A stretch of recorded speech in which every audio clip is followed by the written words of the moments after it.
প্রিয় দশম শ্রেণীর ছাত্রছাত্রী সবাইকে নরেন্দ্রপুর প্রোগ্রেসিভ একাডেমির পক্ষ থেকে আন্তরিক অভিনন্দন। আজ আমার নিবেদন থাকছে সৈয়দ আলাওলের লেখা পদ্মাবতী কাব্যের অন্তর্গত সিন্ধু তীরে কবিতাটি। সিন্ধু তীরে কবিতার বিষয়বস্তু এবং ব্যাখ্যামূলক আলোচনা করা হলো। আশা করব মনোযোগ সহকারে কবিতাটি শুনলে তোমরা শেষ পর্যন্ত এর একটি পরিষ্কার বিষয়বস্তু বা ধারণা পেয়ে যাবে। যারা চ্যানেলটি সাবস্ক্রাইব করনি তারা সাবস্ক্রাইব করে নাও এবং নতুন নতুন ভিডিও পেতে লাইক ও শেয়ার করো। বন্ধুদেরকে চ্যানেলটি সাবস্ক্রাইব করার অনুরোধ জানিও। সৈয়দ আলাওল ছিলেন সপ্তদশ শতকের প্রণয়মূলক কাব্য রচনার অন্যতম বা শ্রেষ্ঠ কবি। সিন্ধু তীরে কবিতাটি মোহাম্মদ জায়সির পদুমাপদ কাব্যের অবলম্বনে পদ্মাবতী থেকে নেওয়া হয়েছে। প্রথমে কবিতার বিষয়বস্তু সংক্ষেপে আলোচনা করব, তারপর লাইন ধরে শব্দার্থ ব্যাখ্যা করব। সৈয়দ আলাওলের সিন্ধু তীরে কবিতায় সিন্ধু তীরে সমুদ্রকন্যা পদ্মা সমুদ্র মাঝারেতে তার দিব্য পুরীতে থাকেন। সারা রাত বাবার কাছে হেসে খেলে আনন্দে কাটিয়ে ভোরবেলা বা প্রত্যুষে যখন নিজের সমুদ্র মাঝারে দিব্যপুরী বা উদ্যান বাটিতে ফিরছিল, তখনই দেখলেন সমুদ্রের উপকূলে পড়ে আছে একটি অপরূপ সুন্দরী এবং দূরে একটি মাঞ্জাস। সুন্দরীটির চারিপাশে ছড়িয়ে ছিটিয়ে আরও 4টি বালিকা অচৈতন্য অবস্থায় পড়ে আছে। এই কন্যাটিকে দেখে পদ্মাবতীর মনে হল স্বর্গভ্রষ্ট কোনো অপ্সরা এবং এখনও তার চৈতন্য আছে, তার নিঃশ্বাস প্রশ্বাস চলছে। তাই তাড়াতাড়ি তাকে সখীদের আজ্ঞা দিলেন তাদেরকে তার দিব্যপুরীতে নিয়ে যাওয়ার জন্য। সেখানে 4 দণ্ড ধরে 5 সখীর সেবা শুশ্রূষা করে পদ্মাবতী তাদেরকে সুস্থ করে তুললেন। এটাই ছিল কবিতার মূল বিষয়বস্তু। এবার চলো কবিতার লাইন ধরে ধরে ব্যাখ্যামূলক আলোচনা করা যাক।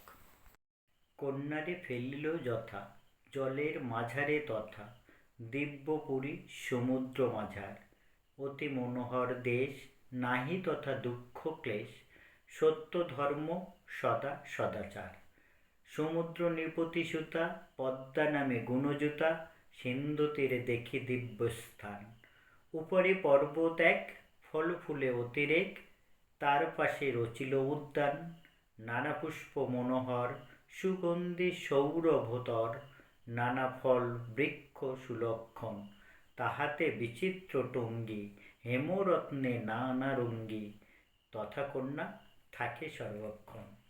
সমুদ্রকন্যা পদ্মা সমুদ্র মাঝারে কন্যারে ফেলিল যথা জলের মাঝারে তথা সমুদ্রের মাঝারে সমুদ্র কন্যার দিব্যপুরী বা দিব্য কথার অর্থ অলৌকিক বা স্বর্গীয় বা মনোহর। মনোহর সেই পুরী বা মনোহর জায়গা সমুদ্র মাঝারে, যেখানে সমুদ্রকন্যা পদ্মা থাকতেন। অতি মনোহর দেশ, মন হরণ করা, মনোহর মানে মন হরণ করে, যা মন হারিয়ে যায়, অতি মনোহর দেশ সেটি। নাহি তথা দুঃখ ক্লেশ, তথা মানে সেখানে কোনো দুঃখ ক্লেশ সেখানে নেই। সত্য ধর্ম সদা সদাচার, সত্য সর্বদা সেখানে, সত্য ধর্ম সদাচার সৎ আচরণ এবং সর্বদা সৎ আচরণ। সমুদ্র নৃপতি সুতা, সমুদ্র নৃপতি সমুদ্রের রাজা, সুতা মানে কন্যা, পদ্মা নামে গুণজুতা। সমুদ্রকন্যা পদ্মা সেই দিব্যপুরীতে থাকতেন, যেখানে সর্বদা সত্য ধর্ম সদা আচরণ লক্ষ্য করা যায়। সিন্ধু তীরে দেখি দিব্যস্থান, সিন্ধু বা সমুদ্র মধ্যে সেই দিব্য স্থানটি অর্থাৎ অলৌকিক বা মনোহর জায়গাটি। পর্বত উপরে এক, ফুল ফলে অতিরেক, সেখানে ছোট উঁচু পর্বতের অংশবিশেষ, তার উপরে আছে বিভিন্ন গাছ যেখানে ফল ফুল অতিরেক, প্রচুর ফল এবং ফুলের গাছ সেখানে আছে। তার পাশে রচিল টঙ্গী। টঙ্গী কথার অর্থ হলো উঁচু মঞ্চ বা মাচা জাতীয় উঁচু অংশ। সেখানে তাহলে পর্বতের পাশে একটি উঁচু টঙ্গী রচনা করেছিলেন। নানা পুষ্প মনোহর সুগন্ধি সৌরভতর।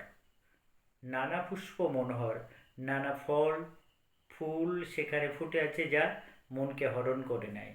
সুগন্ধি সৌরভ, সেই ফুলের সৌরভ সুগন্ধি বা সুগন্ধযুক্ত নানা ফল বৃক্ষ সুলক্ষণ। সেখানে শুধু ফুল নয়, নানা ফলের গাছও আছে যা সুলক্ষণা বহন করে বা ভালো চিহ্ন বহন করে। তাহাতে বিচিত্র টঙ্গী, তাহার উপরে টঙ্গী কথার অর্থ হল উঁচু মাচা। টঙ্গী হেমরত্নে নানা রঙ্গী। হেমরত্ন কথার অর্থ হলো হেম মানে সুবর্ণ, রত্ন মানে মণিমাণিক্য। হেমরত্ন হলো সুবর্ণ মণিমাণিক্য। নানা রঙ্গী, নানা রঙ্গী মানে রাঙিয়ে থাকে। নানা সুবর্ণ মণিমাণিক্য নানা রং বেরঙে সেখানে লক্ষ্য করা যায়। তথা কন্যা থাকে সর্বক্ষণ, সেখানেই কন্যা অর্থাৎ সমুদ্রকন্যা পদ্মা থাকে। অর্থাৎ সমুদ্রকন্যা পদ্মা সমুদ্র তীরবর্তী দিব্য স্থানে থাকেন, যেখানে কোনো দুঃখ ক্লেশ নেই, সদা ধর্ম সদাচার সেখানে। সেখানে নানা ফুল ফলে সুগন্ধি মনোহর দৃশ্য, সেখানেই এই পদ্মা থাকে। পিতৃপুরে নিশিদিনে নানা সুখে খেলি হাসি, যদি হইল সময় প্রত্যুষ, সখীগণে সঙ্গে করি আসিতেও উদ্যানে রঙ্গে, সিন্ধু তীরে রয়েছে মঞ্জস। পিতৃপুরে নিশিদিনে, বাবার গৃহে সমুদ্রকন্যা, নিশি মানে রাত্রে, রাত্রে নানা সুখে খেলি হেসি, নানা হাসি খেলার মধ্য দিয়ে আনন্দের মধ্য দিয়ে কাটিয়ে, যদি হইল সময় প্রত্যুষ, প্রত্যুষ মানে ভোরবেলা, সময় যখন ভোর রাত শেষ হয়ে যখন ভোর হইল, সখীগণের সঙ্গে করি আসিতে উদ্যান রঙ্গে, তিনি সখীদের সঙ্গে করে তার সেই সুরম্য উদ্যানে ফিরছেন কৌতুক করতে করতে। সিন্ধু তীরে রয়েছে মাঞ্জস, মাঞ্জস অর্থাৎ ভেলা। তখন তিনি লক্ষ্য করলেন সমুদ্র তীরে একটি ভেলা পড়ে রয়েছে। মনেতে কৌতুক বাসি তড়িৎ গমনে আসি, দেখিতে চারি সখী চারিভেদ। মনের মধ্যে সমুদ্রকন্যার মনে তখন একটা কৌতুকের সৃষ্টি হলো। তিনি সেই কৌতুক বসে তড়িৎ মানে তাড়াতাড়ি, তড়িৎ গমনে আসি তাড়াতাড়ি এসে দেখলেন, দেখি চারি সখী চারিভেদ। দেখলেন চারজন সখী চারিদিকে ছড়িয়ে ছিটিয়ে পড়ে আছে, বা চারজন কন্যা চারিদিকে ছড়িয়ে পড়ে আছে সমুদ্র তীরে। মধ্যতে যে কন্যাখানি রূপবতী রম্ভাজিনী, এবং এই চারজনের মাঝে যে কন্যা বা বালিকাটি আছে তিনি রূপবতী রম্ভাজিনী, রূপ তার অতি সুন্দর। রম্ভা কথার অর্থ হলো স্বর্গের অপ্সরা যাদের বলা হয়, দেখতে সুন্দর তাদেরকে রম্ভা। তার মধ্যে অন্যতম স্বর্গের অপ্সরাদের মধ্যে অন্যতম রম্ভা। যিনি মানে জয়ী, রম্ভা অপ্সরাদের মধ্যে যিনি উল্লেখযোগ্য তিনি হলেন রম্ভা। নিপতিতা চেতনা রহিত, নিপতিত মানে পড়ে থাকা, নিপতিত করতে অর্থ হলো পড়ে থাকা। চেতনা রহিত, চেতনা হারিয়ে, রহিত মানে হারিয়ে, চেতনা হারিয়ে মাঝে যিনি পড়ে আছে সে অপরূপ সুন্দরী, যাকে রম্ভা বলে কবি বলছেন। দেখিলে রূপের কলা বিস্মিত হইল বালা। বালা কথার অর্থ হলো কন্যা। রূপের রূপের কলা অর্থাৎ এই মধ্যে পড়ে থাকা যে অপ্সরা বা রম্ভা যাকে বলা হচ্ছে, তার রূপ অপরূপ দেখিয়ে রূপের কলা বিস্মিত হইল বালা। পদ্মাবতী তা দেখে বিস্মিত হয়ে গেলেন, অনুমান করে নিজের চিত্তে। তিনি নিজের চিত্তে অনুমান করলেন বা মনে অনুমান করলেন, অনুমান করে নিজের চিত্তে নিজে অনুমান করলেন কি না, ইন্দ্রশাপে বিদ্যাধরী কিংবা স্বর্গভ্রষ্ট করি। ইন্দ্রশাপে বিদ্যাধরী, বিদ্যাধরী স্বর্গের গায়িকা রূপে বর্ণিত দেবজনীকে বলা হয় বিদ্যাধরী। তো ইন্দ্রের শাপে স্বর্গের যে গায়িকা দেবযানী সে বোধ হয় পৃথিবীতে পতিত হয়েছেন, কিংবা স্বর্গভ্রষ্ট করি, স্বর্গ থেকে ভ্রষ্ট হয়েছেন এই বিদ্যাধরী। অচৈতন্য পড়েছে ভূমিতে, তিনি ভূমিতে বা মাটিতে পড়ে আছেন অচৈতন্য হয়ে। বেকত দেখিয়া আঁখি তেন সে বসন সাখী। বেকত বা অবরুদ্ধ, চোখ যেখানে অবরুদ্ধ হয়ে আছে, দেখিয়া আঁখি তা দেখে চোখ অবরুদ্ধ, তেন সে বসন সাখী, তেন সে বসন সাখী। বসন সাখী কথার অর্থ হলো কাপড়ের সাজে সাদৃশ্য, বা অবরুদ্ধ হয়ে যেমন আছে তেমনি আলুথালু হয়ে আছে বসনখানি। বেথানিত হইছে কেশবেশ। বেথানিত, বেথানিত হইছে কেশবেশ অর্থাৎ অসংবৃত্ত, ছড়িয়ে ছিটে থাকাকে বেখাত্থানিত বলা হয়। অসংবৃত্ত অর্থাৎ চুলগুলি তার ছড়িয়ে ছিটিয়ে। আর চোখ অবরুদ্ধ, বসন আলুথালু হয়ে গেছে, চোখ চুলগুলি অসংবৃত্ত হয়ে আছে। বুঝি সমুদ্রের নাও ভাঙিল প্রবল বাও। তিনি অনুমান করছেন বুঝি সমুদ্রের নাও বা নৌকা ভাঙিল প্রবল বাও। বাও মানে বাতাস, প্রবল বাতাসে সমুদ্রের নাও ভেঙে গেছে, আর তাতে এদের এই অবস্থা। মোহিত পাইয়া সিন্ধু ক্লেশ। মোহিত মানে মুগ্ধ বা আত্মহারা হয়ে গেছেন।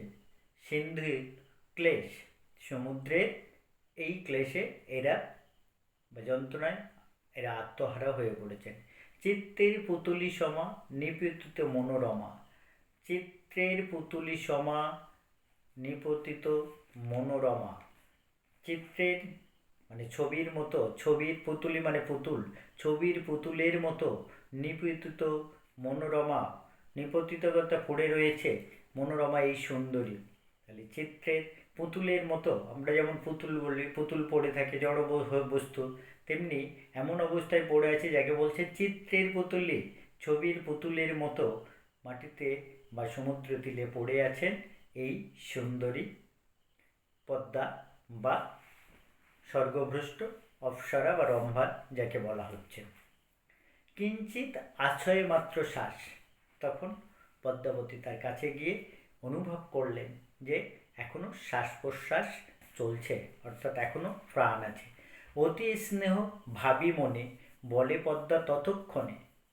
তখনই সমুদ্রকন্যা পদ্মা কী করলেন, স্নেহের বশবর্তী হয়ে তার সখীদের বললেন, বিধি স্নেহের বশবর্তী হয়ে মনে ভাবলেন, বলে পদ্মা ততক্ষণে বিধি মোরে না করো নৈরাশ।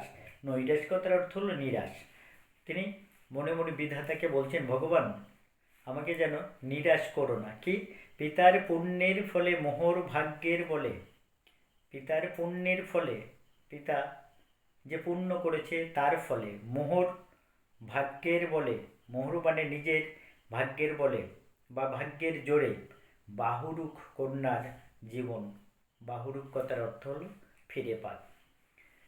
সমুদ্রকন্যা পদ্মা ভগবানের কাছে মনে মনে প্রার্থনা করছেন, আমার ভাগ্যের বলে, মোহর ভাগ্যের বলে, পিতার পুণ্যের ফলে এই কন্যা যেন জীবন ফিরে পায়।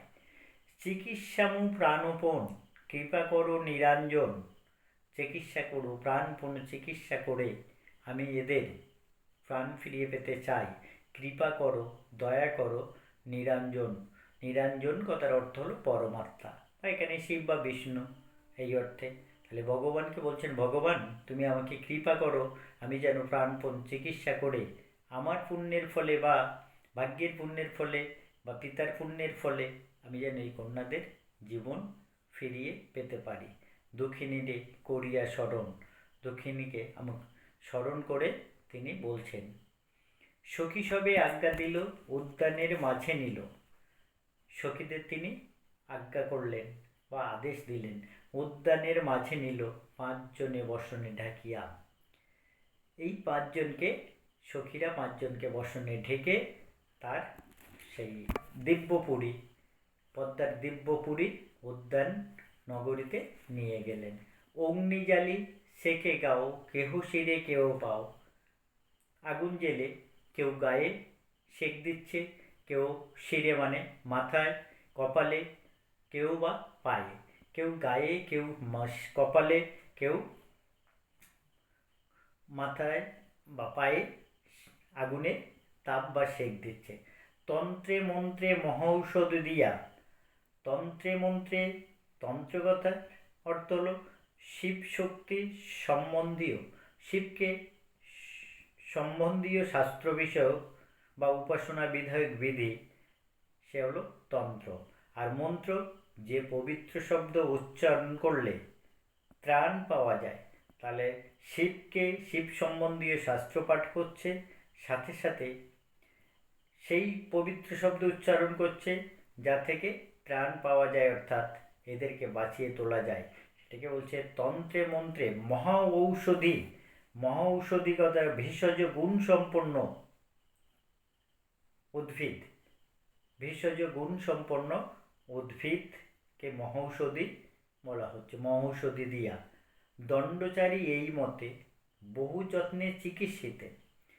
দণ্ডচারী, দণ্ড সময় গণনার একটা একক, 4 দণ্ড ধরে বহু যত্নে চিকিৎসাতে, বহু যত্ন করে তারা চিকিৎসা করলেন।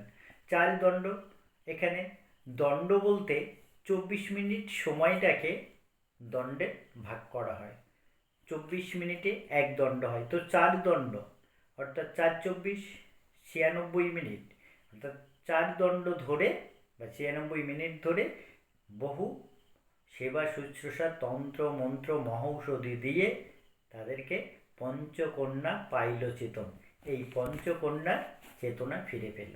এবারে পঞ্চকন্যা এখানে কবি কাদের বলেছেন?